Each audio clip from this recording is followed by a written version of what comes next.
Welcome to Chapter 12, the Therapeutic Environment. Chapter 12 begins on page, let me see here, 127. So here are the learning objectives, which I'm going to let you guys read through those yourselves. Therapeutic Environment. In 1953, Maxwell Jones published a small book in England that described the value of the environment as a therapeutic tool. This book was later published in the United States with the title The Therapeutic Community. This book also sparked development of treatment settings that promoted worth and dignity. So you've got your therapeutic environment, your milieu. It describes certain settings or environments designed to help clients replace inappropriate behaviors with more effective personal and psychosocial skills. The principles of treatment are based on the concept that every interaction within the client's environment has a therapeutic potential. So we have to remember their physical surroundings are pleasant and safe, activities are structured, and clients are expected to participate in their treatment. Inpatient admission. So the use of the inpatient setting. On page 128 of your book, box 12-1, is the criteria for inpatient admission. The criteria for inpatient admission is admission to the psychiatric inpatient facility occurs when any of the following are true. A person's behavior becomes a threat to the safety of self or others. People within the environment are not able or willing to support the mentally troubled person. Or number 3, the person perceives himself or herself as unable to cope or maintain behavioral control. So that I want you guys to know that criteria for inpatient admission. And then also right underneath use of the inpatient setting, the last sentence there, it says inpatient services are provided for 3 main groups of people: those experiencing crises, those with acute mental or emotional problems, and those with chronic mental illness.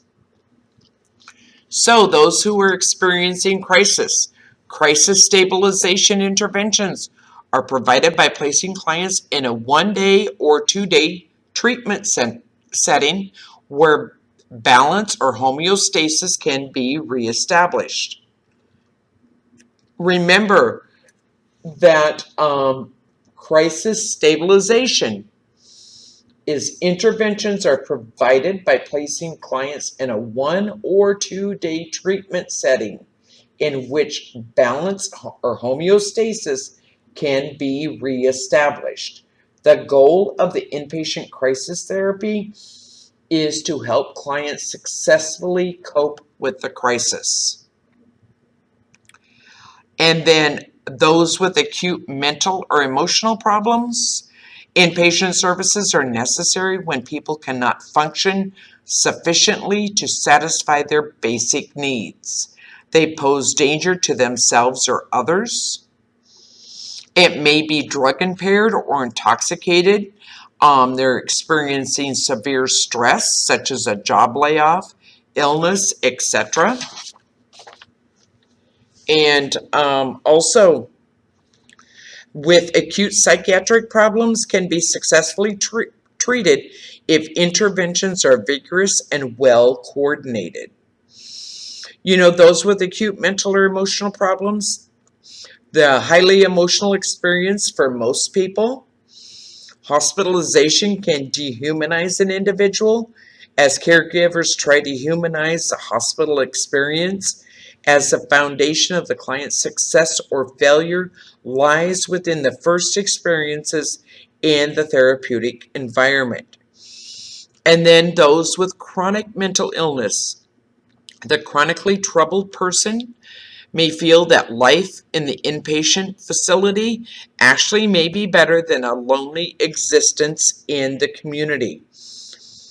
They may have periods of relative comfort and then fall rapidly into acute psychiatric states. Some with chronic mental health problems know when they are beginning to decompensate and voluntarily admit, where others don't have that insight or judgment to know when they are acting in maladaptive ways. Remember, the therapeutic environment provides protection, safety, and security. So remember, for this slide, I want you guys to know the criteria for inpatient admission, which is on page 128 up in box 12-1. And then I also want you to know the inpatient services are provided for three main groups of people, and that crisis stabilization is a 1 to 2 day treatment setting. Recidivism. What is recidivism? It is repeated inpatient admissions. It's a revolving door syndrome. It becomes a way of life for many chronically mentally troubled individuals. It's a frustrating aspect of inpatient mental health care for both the clients and care providers.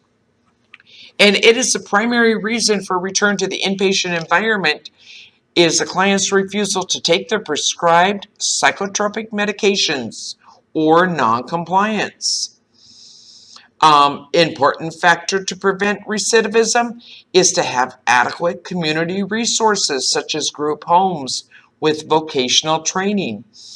And remember, who owns the problem? The caregiver's roles are to support, educate, and assist, but it is the client that owns the problem. So remember, recidivism is repeated inpatient admissions. The goals of a therapeutic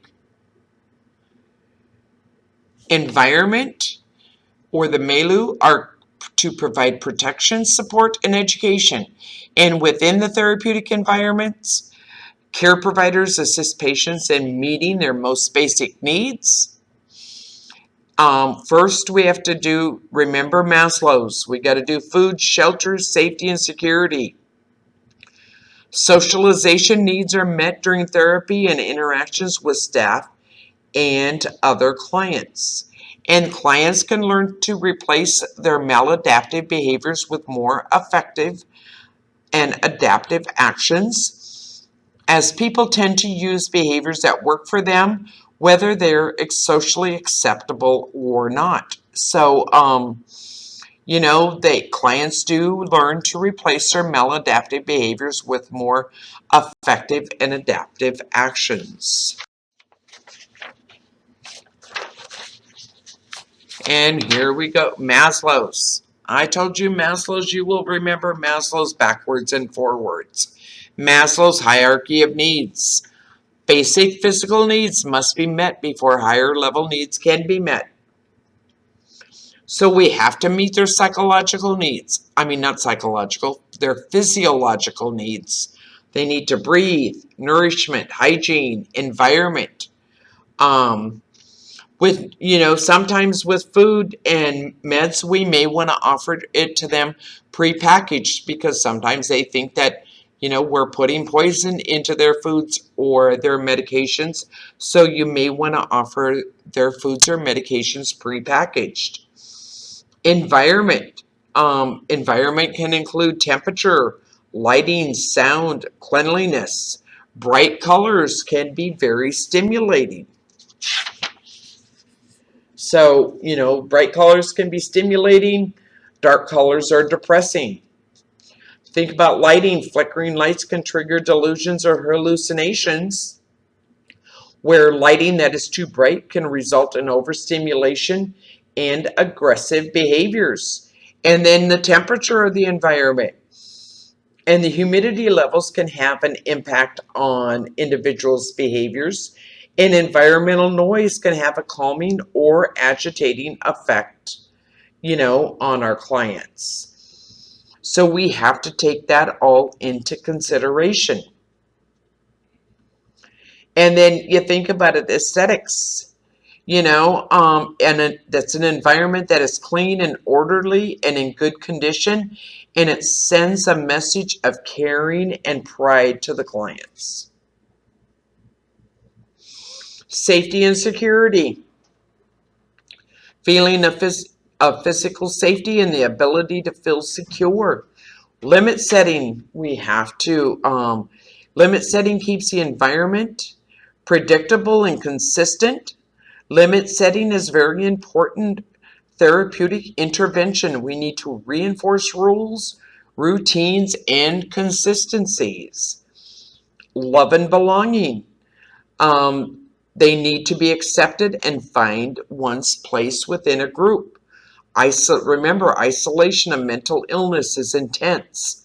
It meets our needs for companionship and group identification. Needs are fulfilled within the therapeutic setting through the use of communication, social interaction, and relationships. We need to observe for and monitor relationships for appropriateness. And we also have to remember touch must be used cautiously as a therapeutic tool. However, as a relaxation technique, therapeutic touch may be beneficial for persons exhibiting depression. So therapeutic touch may be beneficial for persons exhibiting depression. And then as we continue on Maslow's self-esteem needs, you must love and respect yourself before others can love and respect you. So acceptance, caregivers acknowledge clients as human beings worthy of respect and dignity, and we need to correct or refocus behavior instead of the person. So expectations are based in reality. And then also self-actualization needs, the needs to achieve one's full potential. And that is being self-actualization is being the best one can be. And variables of the therapeutic environment. Every staff member assists clients with activities of daily living and monitors each step made toward treatment goals. Admission and discharge. Clients are expected to follow rules and engage in appropriate activities. They need to make efforts to support the client in becoming familiar with the therapeutic environment, and the process of preparing for discharge begins at admission. So the process of preparing for discharge begins at admission. And we have to remember clients are usually too anxious to remember what is said due to their unfamiliar surroundings. And so in admission and discharge, we need to approach our clients in a clear and respectful manner. We need to give them clear, simple explanations and repeat them if needed. Because what we have to remember is psychiatric hospitalization is a traumatic experience, and if they're readmitted, they most often express a sense of failure and worthlessness. So compliance. Clients who follow prescribed treatments are said to be in compliance. Non-compliance refers to those not cooperating with the treatment plan. We need to understand the reasons for clients' unwillingness to follow the treatment plan. We need to redirect negative attitudes into more constructive ones.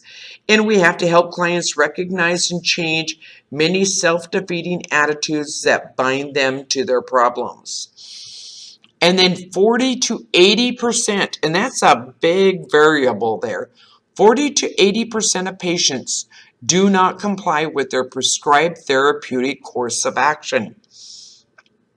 So we do have to help clients remove self-imposed boundaries and offer them hope that improvement is possible or even attainable. We have to show genuine concern because that's a powerful tool in helping clients with compliance.